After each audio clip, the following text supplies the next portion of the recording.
जय Hind and hello guys, स्वागत है आपका आपके अपने YouTube चैनल ज्ञानदेव होस्ट में। और इस वीडियो में मैं आपको बताने वाला हूं UP triple SC pharmacist online form 2026 के बारे में कि कैसे आपको इस नई भर्ती का फॉर्म फिलअप करना है। गाइस, इस वीडियो के अंदर आपको कंप्लीट जानकारी दी जाएगी जिससे कि आप इस फॉर्म को बिना किसी मिस्टेक के भर पाएंगे। तो चलिए शुरू करते हैं। अगर आपने अभी तक वीडियो को लाइक शेयर नहीं किया हो तो कर दे और चैनल को सब्सक्राइब करके बेल आइकन ऑन कर ले। फिर जो लिंक मैंने वीडियो को डिस्क्रिप्शन में दिया इसको आप ओपन करेंगे, आपको जानने को मिलेगा कि ये भर्ती 560 पोस्ट पर निकाली गई है।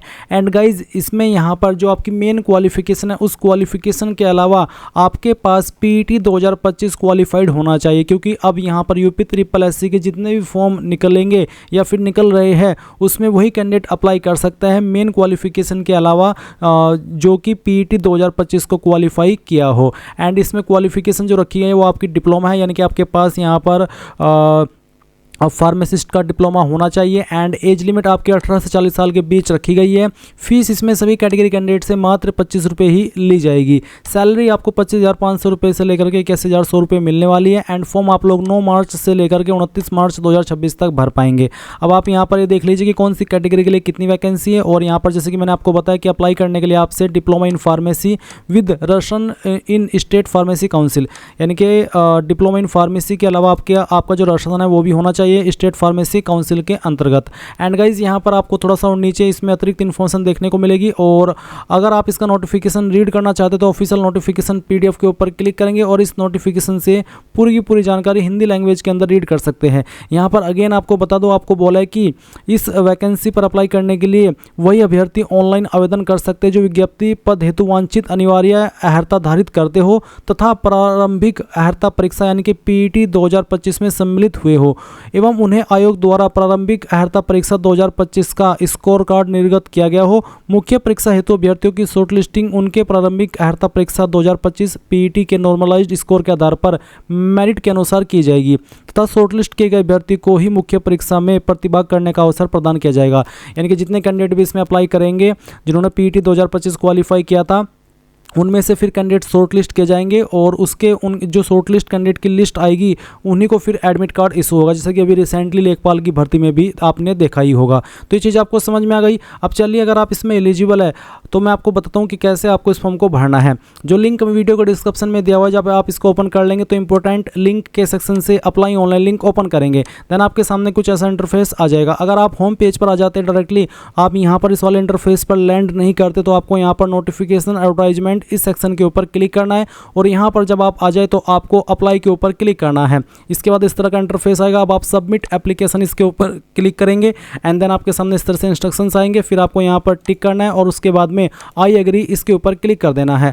आई एग्री के ऊपर क्लिक करने के बाद में यहाँ पर प्रोसेसिंग होगी और इसके बाद में आपके सामने कुछ ऐसा इंटरफेस आ जाएगा। अब आपको यहाँ पर पीईटी रजिस्ट्रेशन नंबर एंटर करना है जो कि आपका पीईटी 2025 का होना चाहिए। और फिर आप यहाँ पर गेट ओटीपी के ऊपर क्लिक करेंगे। आपके नंबर के ऊपर ओटीपी जाएगा जो कि आपने फॉर्म भरते समय पीईटी का रजिस्टर किया था। और जब आपको ओटीपी मिल जाए वो ओटीपी आप यहाँ पर डालेंगे, ये वेरिफिकेशन कोड फिल करेंगे और उसके बाद क्लिक है टू प्रोसीड इसके ऊपर क्लिक कर देंगे। एंड गाइज, अगर आपका पीईटी रजिस्ट्रेशन नंबर भूल चुके हैं तो आप उसको रिकवर भी कर सकते हैं। कैसे? आप यहाँ पर होम पेज के ऊपर आना जहाँ से आप ये फॉर्म भरना स्टार्ट किए थे। जब आप इस होम पेज के ऊपर आ जाएंगे तो आपको यहाँ पर इसमें एप्लीकेंट सेगमेंट देखने को मिलेगा। इसमें काफ़ी सारे ऑप्शन देखने को मिल रहे हैं। आप यहाँ पर नो योर स्टेटस इसके ऊपर आएंगे और इसके बाद में नो योर रजिस्ट्रेशन नंबर इसके ऊपर क्लिक करेंगे। इसके ऊपर क्लिक करने के बाद आप यहाँ पर आपका पूरा नाम डालेंगे जो आपने फॉर्म भरते समय फिल किया था। फिर अपना यहाँ पर फादर नेम डालेंगे, आपका डेट ऑफ बर्थ आप यहाँ पर सेलेक्ट कर लेंगे। उसके बाद ये वेरिफिकेशन कोड डालेंगे और फिर आप सर्च के ऊपर जैसे ही क्लिक करेंगे तो आपको यहाँ पर आपका पीईटी का रजिस्ट्रेशन नंबर शो हो जाएगा। उसका इस्तेमाल आप यहाँ पर कर लेंगे और फिर आप यहाँ पर क्लिक है टू प्रोसीड इसके ऊपर क्लिक कर देंगे। अब गाइज, आप यहाँ पर देखेंगे कि जो आपने इन्फॉर्मेशन आपकी पीईटी के अंदर भरी थी वो सभी इन्फॉर्मेशन आपको यहाँ पर देखने को मिल जाएगी। अब आप यहाँ पर स्क्रॉल करते हुए नीचे की तरफ आएंगे और एक ऑप्शन देखेंगे claiming age relaxation other than above grounds. तो आप यहाँ पर इसमें अगर यस करते हैं तो फिर गाइज आपको यहाँ पर कुछ एक्स्ट्रा ऑप्शन देखने को मिलेंगे, जैसे कि किसके तहत आपको छूट चाहिए एज के अंदर, गवर्नमेंट ऑर्डर, कोर्ट ऑर्डर, सेवा नियमावली। मैं आपको बता दूं, अगर आप SC ST है तो आपको जो 5 साल की छूट मिलती है और OBC को 3 साल की छूट मिलती है वो आपको तब भी मिलेगी अगर आप इसमें नो करते हैं। ये उसके अलावा अदर देन उसके अलावा अगर आपको छूट चाहिए इन ग्राउंड के ऊपर जो यहाँ पर मेंशन किए गए हैं तो ही आप इस ऑप्शन में यस करना। अगर आप SC ST OBC और ओवर एज हो चुके हैं तो आप इसमें नो कर दीजिए, क्योंकि गाइज यहाँ पर वो छूट आपको तब भी मिलेगी, ये उसके अतिरिक्त वाली है, तो आप इस ऑप्शन में कंफ्यूज मत होइएगा। इसके बाद आप यहाँ पर देखेंगे research scholar of the Uttar Pradesh chief minister fellowship programme detail. Are you a research scholar of the Uttar Pradesh chief minister fellowship programme? अगर आप है एक रिसर्च स्कॉलर अगर तो यस करिए, नहीं तो आपको नो करना है। फिर यहाँ पर बेसिक एकेडमिक डिटेल आएगी जो आपने पीटी के अंदर भरी थी, और आपको नीचे यहाँ पर डिटेल्स ऑफ एसेंशियल क्वालिफिकेशन यानी कि जो आपकी मेन क्वालिफिकेशन है जिससे कि आप इस पोस्ट पर अप्लाई करने के लिए एलिजिबल हो रहे हैं वो यहाँ पर दी गई है। तो पूछा है कि अभ्यर्थी किसी मान्यता प्राप्त संस्था से भेजजिकी यानी कि फार्मासिस्ट का डिप्लोमा रखता हो, तो आप यहाँ पर इसमें यस कर दें। उसके बाद में यहाँ पर आपको आपकी यूनिवर्सिटी या फिर इंस्टीट्यूट का नाम देना है जहाँ से आपने आपका डिप्लोमा किया है।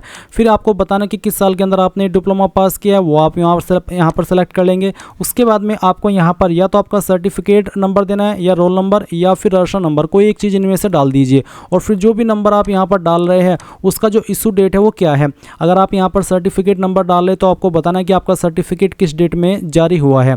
उसके बाद नंबर आपके किसके अंदर है, परसेंटेज सिस्टम या ग्रेड सिस्टम। अगर परसेंटेज तो इसके बाद आप यहाँ पर बताएंगे कि कितने नंबर आपको आए थे और कितने में से आए थे, वो आप यहाँ पर टोटल मार्क्स में डाल देंगे।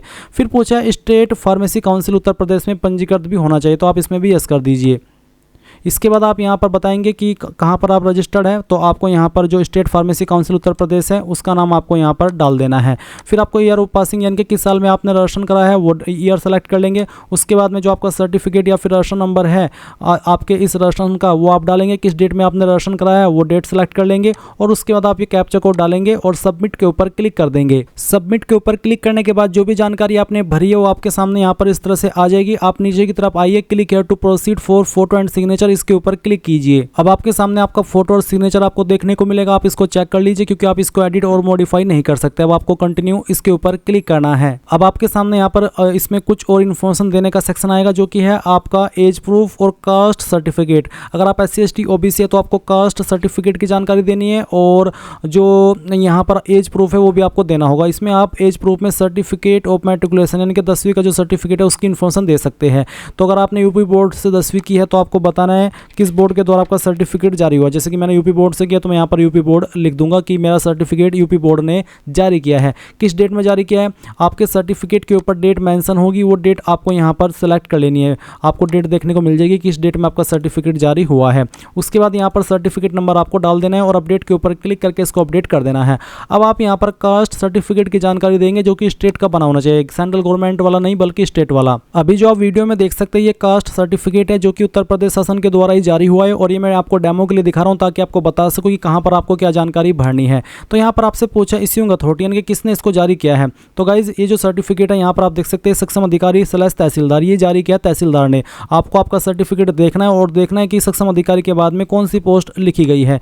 जो पोस्ट भी वहां पर लिखी गई है वही आपको यहां पर लिख देनी है। ये सर्टिफिकेट तहसीलदार, नायब तहसीलदार, मजिस्ट्रेट इन पोस्ट के अधिकारी द्वारा जारी होता है। उसके बाद इशू डेट किस डेट में जारी हुआ है वो आपको यहाँ पर जारी दिनांक के सामने देखने को मिल जाएगी, वो डेट आप यहाँ पर सेलेक्ट कर लेना इस तरह से। उसके बाद में गाइज आप यहाँ पर देखेंगे सर्टिफिकेट नंबर, तो आपको यहाँ पर एक है आवेदन क्रमांक और एक है प्रमाण पत्र क्रमांक। तो जो प्रमाण पत्र क्रमांक के सामने नंबर लिखा हुआ है वो नंबर आप यहाँ पर इसमें सर्टिफिकेट नंबर में डाल देंगे और अपडेट के ऊपर क्लिक करके इसको अपडेट कर देंगे। फिर यहाँ पर आप देखेंगे प्रेफरेंशियल क्वालिफिकेशन और आपसे 2 सवाल पूछे कि क्या आपने टेरिटोरियल आर्मी के अंदर कम से कम 2 साल की सेवा की है, अगर हाँ तो यस, नहीं तो आप नो ही रहने देंगे। फिर क्या आपके पास NCC B सर्टिफिकेट है, अगर है तो यस, नहीं तो यहाँ पर भी आपको नो ही रहने देना है। अब गाइज आप यहाँ पर नीचे आपका एड्रेस देखेंगे और साथ ही साथ आपको यहाँ पर डिक्लेरेशन में इन ऑप्शन के ऊपर टिक कर देना। इनके ऊपर टिक करने के बाद में जो वेरिफिकेशन कोड है वो आप यहाँ पर डालेंगे और इसको डालने के बाद में आप यहाँ पर नीचे सेव एंड प्रोसीड इसके ऊपर क्लिक करेंगे। इसके बाद गाइज आपके सामने फीस का अमाउंट आएगा, आप क्लिक है टू पे इसके ऊपर क्लिक करेंगे, यहाँ से एक बार ओके कर देंगे और ओके करने के बाद में आपके सामने इस तरह का इंटरफेस होगा। आपको state bank of India select कर लेना है, यहाँ पर टिक करना है और उसके बाद प्रोसीड फॉर फी डिपोजिशन इसके ऊपर क्लिक कर देना है। देन यहाँ पर प्रोसीड इसके ऊपर क्लिक करना है और अब आपके सामने पेमेंट की जानकारी फिल करने के ऑप्शन आ चुके हैं। आप debit card, credit card, SBI corporate credit card, banking जिसमें कि नेट बैंकिंग का इस्तेमाल कर सकते हैं यूपीआई या फिर एनईएफटी, यानी कि जिस माध्यम का इस्तेमाल करके जमा करना चाहे कर सकते हैं।